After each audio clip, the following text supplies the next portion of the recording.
Hanap ka ba ng 2-story townhouse dito sa M Residences, Capital, Quezon City? If yes, itong bagong 2-story house and lot ang ipapakita ko sa inyo. Ang presyo lang nito po sa market ngayon is 19 million. Tara, samahan nyo ako. Ito yung inyong carport. At dito sa side na to, ito yung door.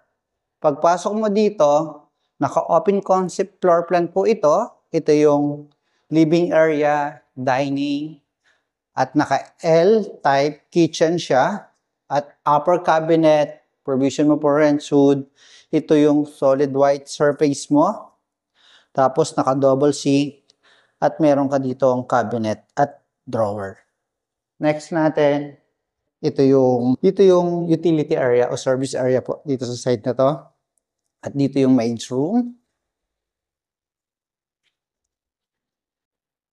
At ang toilet and bathroom niya, dito po. Ito yung toilet, yung sink, at dito yung shower. May shower enclosure. At dito, yung staircase going up to second floor. Naka-open riser ito, kaya maliwanag. Yung handle mo dito, naka-steel. Tapos tempered glass, 3 panel, bali 5 panel kasama itong narito sa taas. At welcome po dito sa second floor. Dito meron tayong 3 bedrooms, 2 toilet and bathroom. Ito po muna una nating tingnan. Ito yung layout ng bedroom. Ito yung awning window, fixed window. At dito meron kang 4 panel ng cabinet. Next natin, ito yung bedroom 2. Sa bedroom 2 niya, naka-L type po yung layout. Provision mo for aircon na doon sa taas.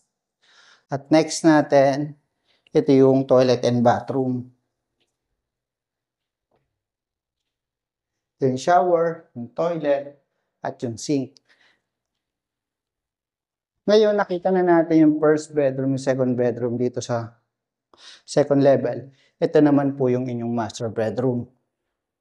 Dito sa master bedroom, ito yung 6 panel ng cabinet mo, at dito yung TV console. At dito sa side na to, ito yung inyong toilet and bathroom. Ito yung sink, yung toilet, at ito yung shower. Dito sa master bedroom, meron po siyang balcony. Ang lawak ng balcony niya, no? Tapos tempered glass po ito. Kung naghahanap ka ng 2-story na mayroong 3 bedrooms, tapos open concept floor plan ng second level niya o first level, dito po sa M Residences Capital, Quezon City. And please don't forget to like, subscribe, and hit the bell button para lagi po kayong updated sa mga bagong pinipictured na property dito po sa Metro Manila and Rizal area. Thank you and God bless. Kita po tayo sa susunod kong video.